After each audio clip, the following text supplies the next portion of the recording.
guys, good afternoon. My name is Jason Flame, host of the Moorpark Chamber of Commerce Chamber Chat. I am your current chairman of the board, and today we have another great guest who I'd love to introduce to you and talk with a little bit today. Just want to remind everybody, if you're watching, do us a favor, share the video, and let us know if you have any questions as we get going. So this is Trustee Joe Piechowski. He represents Area 4 on the Ventura County Community College District Board of Trustees. He was elected in 2024. A first-generation college graduate, he moved from New Jersey to attend UCLA, where he earned a degree in political science. His career spans public service, the tech sector, and community leadership, including roles with State Assemblyman Nao Takasugi and various local commissions.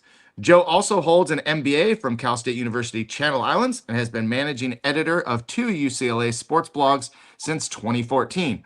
He and his wife, Laurie, live in Simi Valley, where he remains deeply involved in civic and educational initiatives. Joe, thanks for being on here today.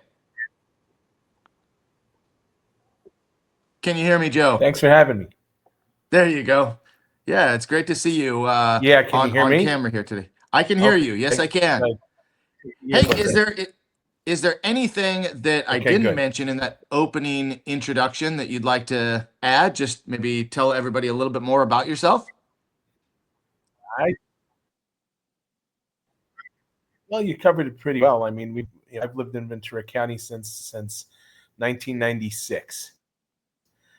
So I've been here for quite a while. Not as long as some folks, but been here for quite a while now. Yeah, very cool. Well, I'm looking forward to getting to know a little bit more. Yes, I can. Oh. It's dipping in and out, but we'll just work with it and do the best we can. You've been here. You said 96, right? You moved here in 96. 96. Yeah. Okay, cool. All right, guys, bear with us. Connection's been a little spotty. I don't know. Maybe it's Spectrum. we had an outage this week anyway. Hey, so Joe, tell me, you were the first in your family. Could be after the other day. Right, exactly, right? You were the first person in your family to graduate from college. How did that personal milestone help shape your views on access to higher education and your role as the trustee? Well, I'm a big believer in public education. As you mentioned, I came to California to study at UCLA. I took a few career enhancement classes at Moorpark College. I got my MBA at Cal State Channel Islands. Frankly, one of the biggest issues with higher education these days is affordability. We saw this during the Biden administration when they were trying to cancel student aid debt. Now, I don't necessarily support canceling of that debt, because if you borrow money, you should pay it back. But public higher education is much cheaper in general than private schools. Heck, USC is up to $100,000 per year now. For 24-25 tuition at UCLA is only about $15,000 a year for California residents, and over at Cal State Channel Islands, it's under $7,000. So both of those are much, much cheaper. But at our community colleges in Ventura County, it's even less, just over $1,400 per year, making it the best value in higher education. On top of that, 80% of Moorpark College students who applied to UCLA this year were accepted. So someone can start at one of our community colleges and save 90% on their first 2 years of college. And when you factor in the fact that UCLA is the most applied to university in the country, that 85% acceptance rate is absolutely huge. The best part is that no four-year school, whether it's UCLA or Channel Islands, Northridge, Berkeley, nowhere, no school at all is going to put an asterisk on your diploma saying that you only went there for your final 2 years. So if I were a Ventura County high school student today, I'd strongly consider going this route because of the affordability that community college provides. Yeah, I mean, I agree because both of my kids went to Moorpark College. My daughter ended up graduating and moving on to Cal State University Channel Islands as well. My wife and I are both graduates of Moorpark College, so we're definitely strong supporters of Moorpark College and the Ventura County Community College district, and I think it is a great idea. Now, it's not what everybody has in their plans for their kids, but if you're talking about affordability and you're talking about accessibility, I think those are definitely great options. You've worked in both the public service and the private sector. How have those different experiences influenced your approach to leadership and decision making today? Well, I really tried to apply solid business principles to governance of our community colleges. Unfortunately, the Community College Board is mostly a policy board, but we do have oversight of fiscal affairs. So while we're not directly involved in the day-to-day operations of our campus, one of our jobs is to make sure that the district's money is spent wisely.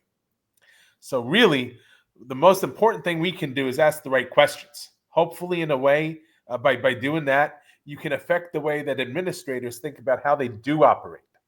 I came to Ventura County in '96 to work for then Assemblyman Nao Takasugi, and to that point, up until that point in my life, I had worked in and around government and politics. Very frequently in politics, there's very little room for error. If you make a mistake, sometimes it can cost you an election. So one of the biggest lessons I learned in the private sector is that it's okay to try different things. And even more important, it's okay to make a mistake as long as you learn from it. I had to force myself to learn that when I made that transition.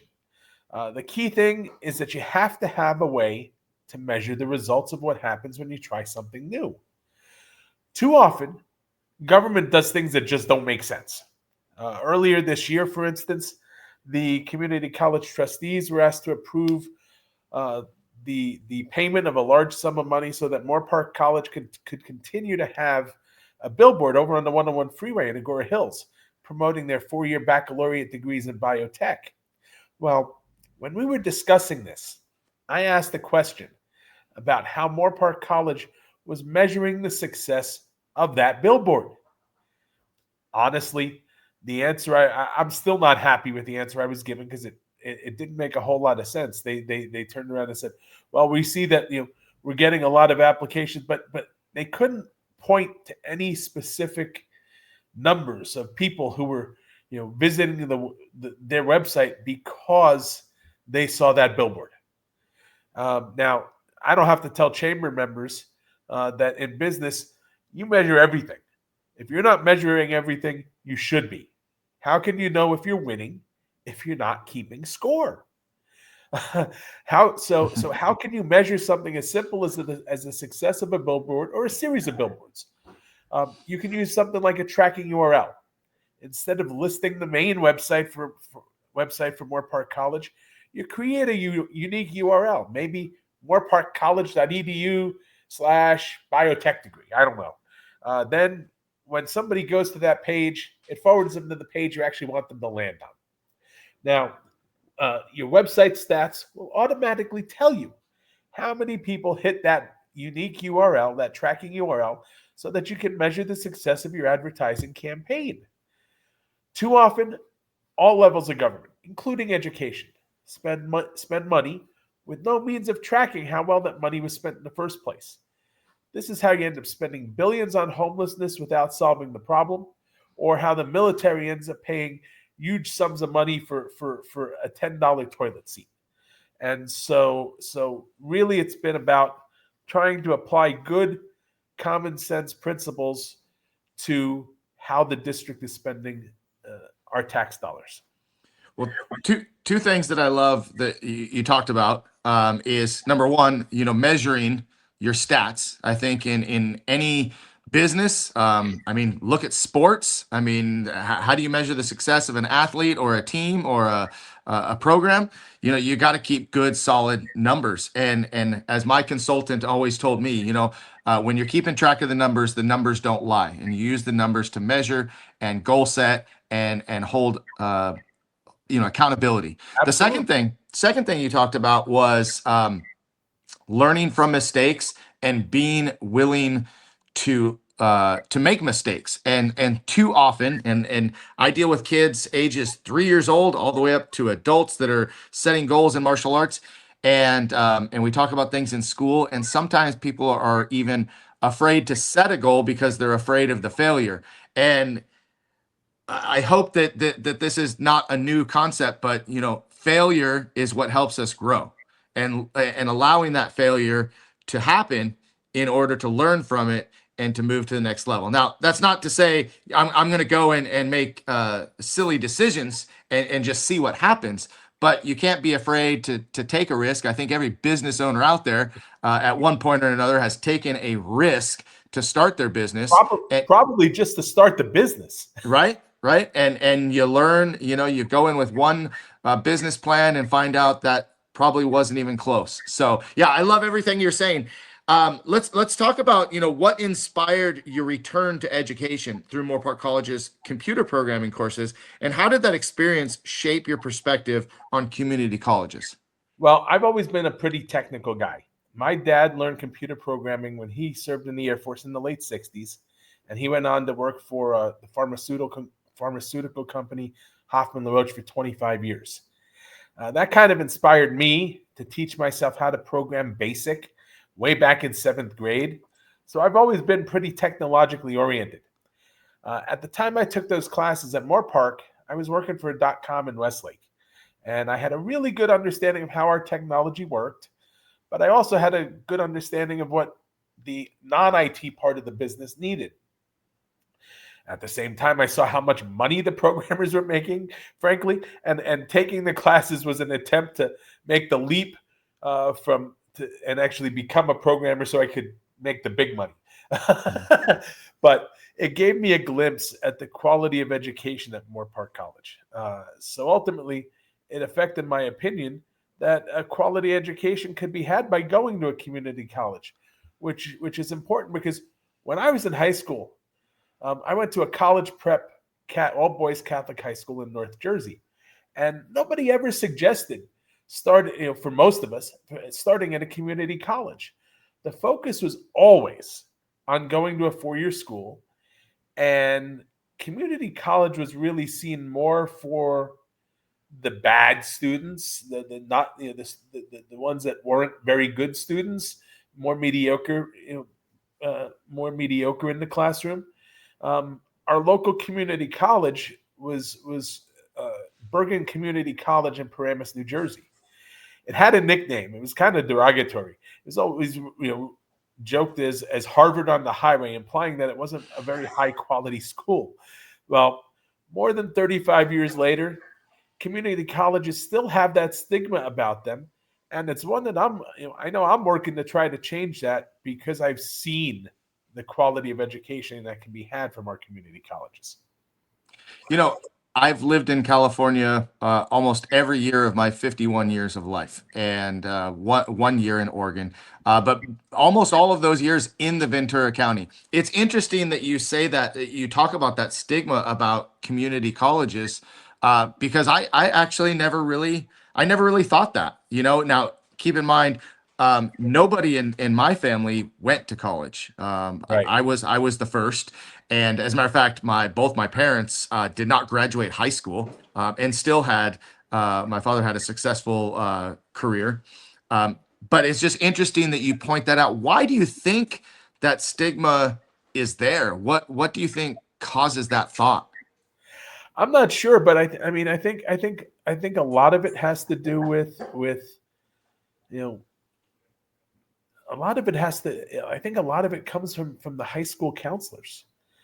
For some reason, they always seem to be geared towards directing students to four-year schools, and I think it's something. I'm not saying every high school counselor thinks that way, but I know that. I mean, like I say, it was I didn't necessarily know when I'd go meet with my guidance counselor in high school. I never heard my guidance counselor say a peep about it, and because my parents hadn't gone to college at all, I wasn't hearing really a whole lot about where I should focus from them. And so all I was hearing was from my guidance counselor, and that's what the guidance counselor was saying. 4-year school, 4-year school, 4-year school, and the idea of going to a community college for 2 years because it was less expensive and I could still get a quality of education was never even mentioned to me. So I don't know if we have any high school guidance counselors out there, but if we do, watching or listening, but if we do, don't just push kids into 4-year schools because they need a 4-year degree. They can start somewhere else a lot more affordably and still get that same degree. And they're not going to put an asterisk on the diploma that says you only went here for 2 years. They don't do it. Right. So yeah. Well, and on that topic, I mean, of course, I think the world of our community colleges. I am a product of Moore College, but I also think that if we're talking to guidance counselors right now, let's talk about trade schools. Let's talk about other opportunities for kids too. Let's open the doors to all the opportunities that are out there. Absolutely, we've got a shortage of skilled workers in this country. We need more people in the building trades. We need more. We need people. We need a diverse workforce, and that's something that the community colleges in Ventura County is trying to focus on. We're trying to work with our community businesses here in the county to find out exactly what do you need, what skills do you need our worker, your workers that are coming in, what skills do they have to have for your business to be successful. So we've seen businesses like Takeda who have partnered up with Moore Park College to help develop the biotech program. That's the kind of partnership that we're seeing.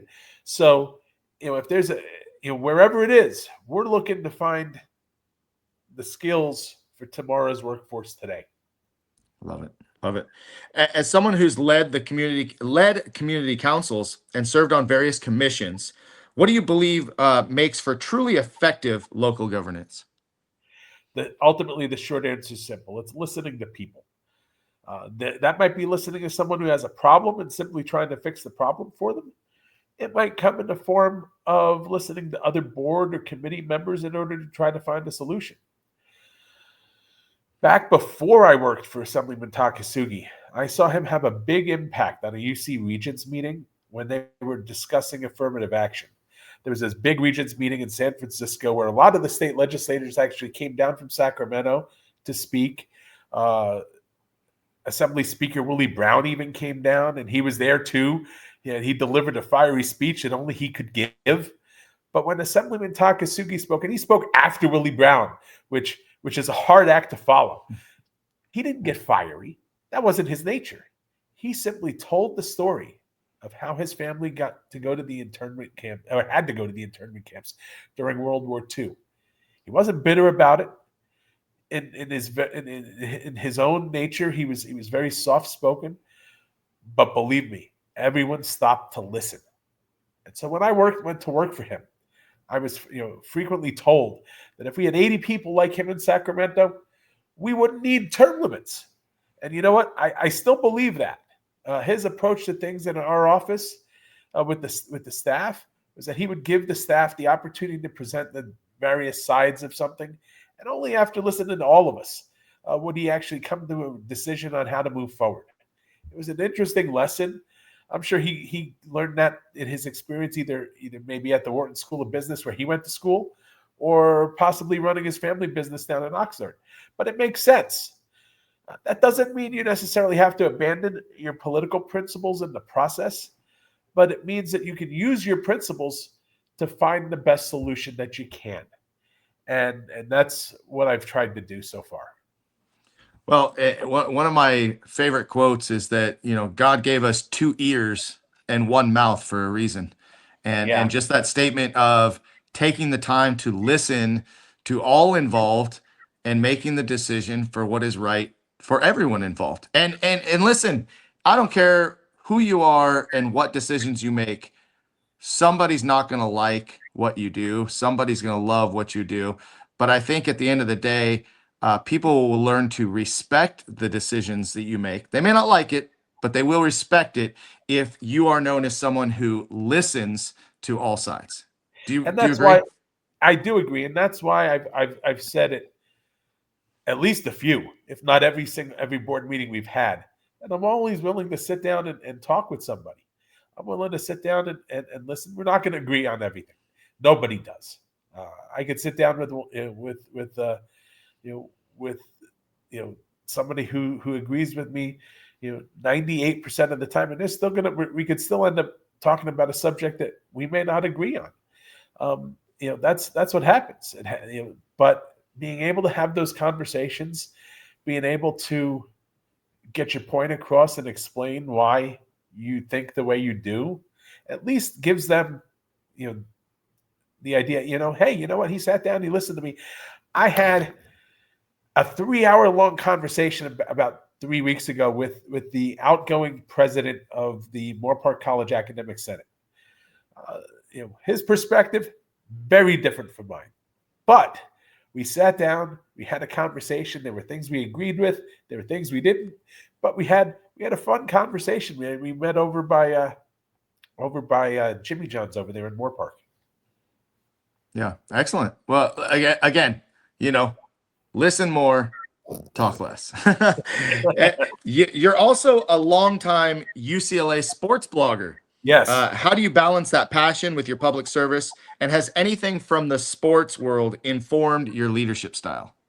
Well, just this morning, I was following along with UCLA. UCLA is currently playing in the Men's College World Series, and so I was following along, watching the game this morning, because the outcome of that game was going to influence the rest of the tournament.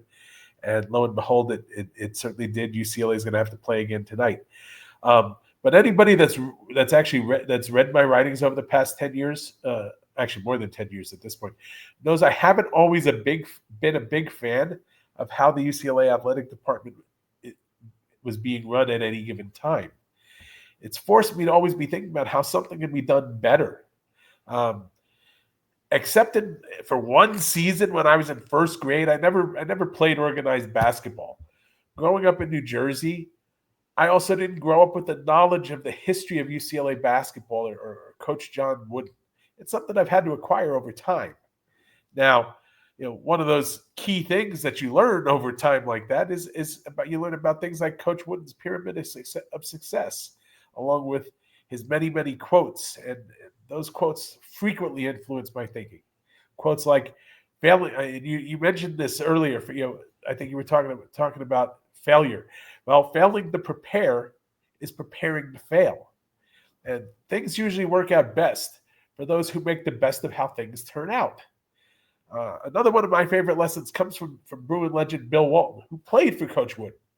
One time during a broadcast, during a season when the UCLA wasn't playing so well, his TV partner asked him, what would he do to fix the team?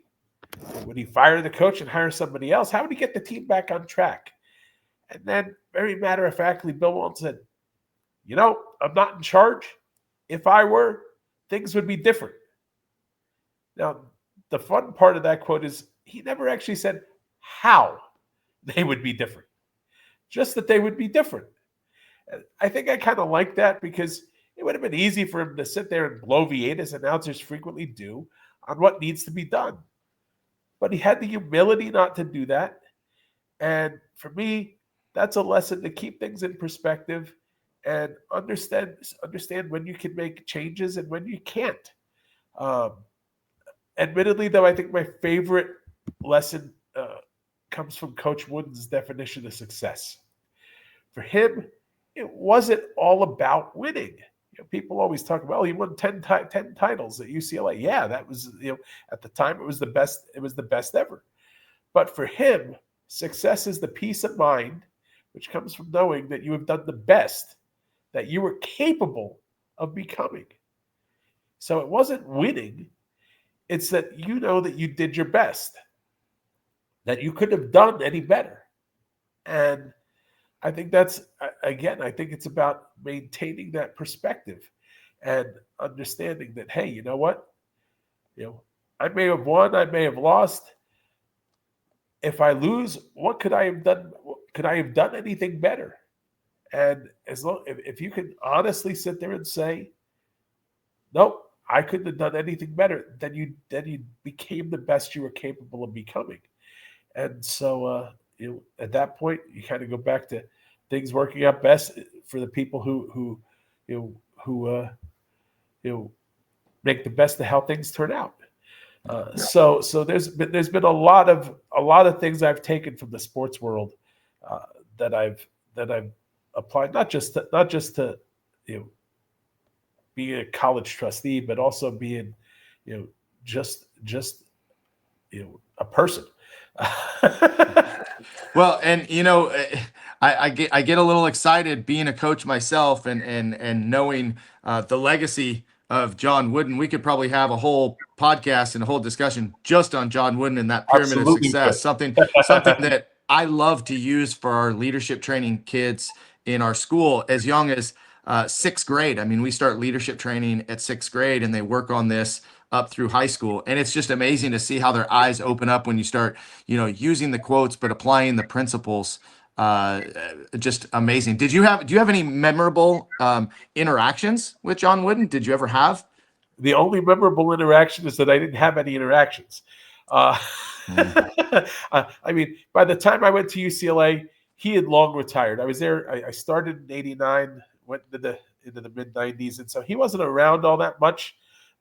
He obviously wasn't the coach then. It was Jim Harrick, but he would come to all the games, and he'd frequently get people coming up to him asking him to sign a basketball or take a picture or things like that. But I never, because I didn't have that background, I never had the presence of mind to say, "Hey, I want to go meet this guy." He'd come and do book signings in the bookstore whenever he had a book. He'd do that relatively frequently. Never went, never got a book signed, never really got to meet him. In fact, funny thing too was talking about having met brewing greats. There was an opportunity I had once to meet Bill Walton. I'm from New Jersey. I'm a huge Springsteen fan. And I was at a concert in Anaheim in 2000. And I was on the floor. And a few rows behind me was Bill Walton. Well, I mean, I was simply glad that night that I was sitting in front of him and not behind him. But I didn't have, I didn't go up to say hello. I didn't go up to say anything to him. It's one of those things where, again, I still, at that point in time, that point in my life, I still didn't truly comprehend what had happened, what right. They had accomplished, and how great a feat it was. And I kind of wish I had, but it didn't happen with him either.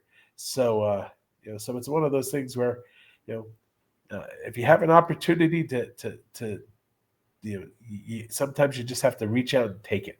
That's right. Yeah, that's right. Well, hey, as we get ready to wrap up here in a minute, there's still a few more people watching. Guys, if you have any questions, please let me know. Post some comments in the link below. And, Joe, tell me why be involved in the Moorpark Chamber of Commerce? What does being a member of the Chamber of Commerce mean to you, and what does it allow you to do? Sure. Well, I mean, I'm a member. I'm representing my constituents when I'm involved with the Moorpark Chamber. The district itself is the member, and we think it's important to be active and involved in the community because we're here for the community. One of the things I learned working for Assemblyman Takasugi is, as an elected official, you've got to be out there and you've got to be active. People need to know that you're working for them. And so for me, I've tried to get involved with the Moorpark Chamber because I want my constituents in Moorpark to be able to approach me if there's an issue that they need help with. I want them to know that hey, I'm accessible. They can have a conversation with me, and I'll be happy to talk with any constituent. They can go ahead and send me an email. It's my first initial J, my last name Piechowski, spelled Piechowski. It's here on the screen at bcccd.edu. You send me an email. We'll set up a time we can sit down and we can talk. Happy to talk to anybody, happy to listen, because again, that's the important thing. Yeah. Well, thank you for that. And thank you for answering my final question. How could people get in contact with you? But you gave out the email there. How's that for anticipating without knowing the question was coming? I love it. I love it. Well, hey, Joe, thanks for spending time with me today. For Those of having you me. that are I enjoyed watching, it. if you have any questions, you can post those in the comments, and Joe or I will check them and get back to you later. Please also go to YouTube and subscribe to Moorpark Chamber of Commerce. We're trying to get our views up a little bit on that channel so that we can actually stream these videos on our YouTube channel. So help us out. Go subscribe on YouTube, Moorpark Chamber of Commerce, and follow us next week for our next guest. And I look forward to seeing you guys then. Don't forget this Friday, we have our networking breakfast at 95 on high at Lucky Fools. Our networking breakfast this Friday at 8 a.m. And please don't forget to RSVP. We've been turning people at the door because we've been sold out the last 2 times. So please make sure to register in advance. Other than that, guys, look forward to seeing you all soon. Have a great day. Thank you so much, Joe. Thanks. Bye-bye.